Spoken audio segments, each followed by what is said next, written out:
প্রশাসন ধীরে ধীরে একটি নির্দিষ্ট রাজনৈতিক দলের দিকে ঝুঁকে পড়ছে বলে অভিযোগ তুলেছে জামায়াত ইসলামী। নিরাপত্তা ও প্রটোকল বিষয়ে একটি দলের প্রধানকে নিয়ে বাড়াবাড়ি করা হচ্ছে। যমুনায় প্রধান উপদেষ্টার সাথে বৈঠক শেষে জামায়াতের নায়েবে আমির ডাক্তার আব্দুল্লাহ মোহাম্মদ তাহের এসব কথা বলেন। নির্বাচনের সবগুলো কেন্দ্রে সিসিটিভি ক্যামেরা স্থাপন করা হবে বলে বৈঠকে আশ্বস্ত করেছেন প্রধান উপদেষ্টা। জুবাই প্রধানের রিপোর্ট।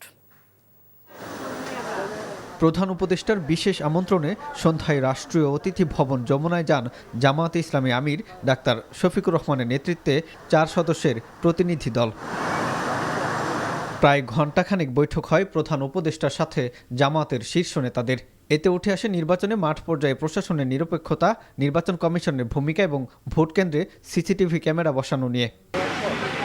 বৈঠক শেষে সংবাদ সম্মেলনে আলোচ্য বিষয় নিয়ে কথা বলেন দলটির নায়েবে আমির সৈয়দ আব্দুল্লাহ মোহাম্মদ তাহের। ভোট কেন্দ্রের সিসি ক্যামেরা নিয়োগের জন্য আমরা দাবি জানিয়ে আসছিলাম। আজকে চিফ অ্যাডভাইজার আমাদেরকে আশ্বস্ত করেছেন, সম্ভবত আজকে অথবা গতকাল মন্ত্রিপরিষদ মিটিংয়ে সিসি ক্যামেরা সেট আপ করার জন্য ওনারা সিদ্ধান্ত নিয়েছেন এবং সেই জন্য পর্যাপ্ত অর্থ বরাদ্দ করেছেন।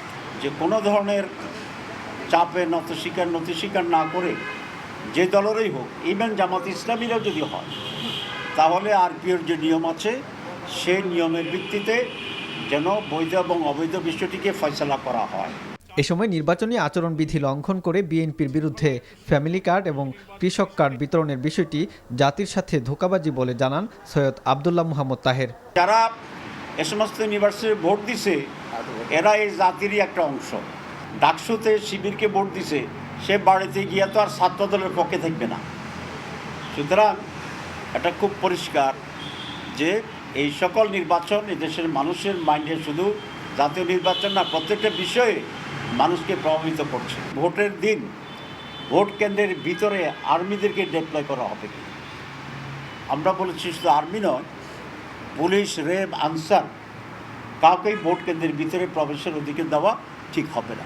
ইসলামী আন্দোলনের নায়েবে আমিরের আসনে 10 দলের পক্ষ থেকে কোনো প্রার্থী দেয়া হবে না বলেও জানান জামায়াতের নায়েবে আমির।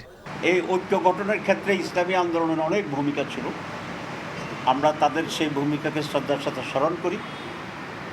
টুকটাক টেকনিক্যাল ইস্যুতে তারা নিজেরা আলাদা নির্বাচন করার জন্য সিদ্ধান্ত নিয়েছেন, আমরা নির্বাচনে তাদের সফলতা কামনা করি।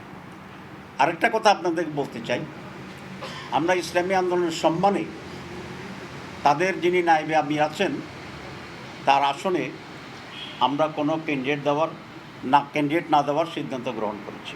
বৈঠকে চলমান সাম্প্রতিক বিভিন্ন ইস্যুতে আলোচনা হয়।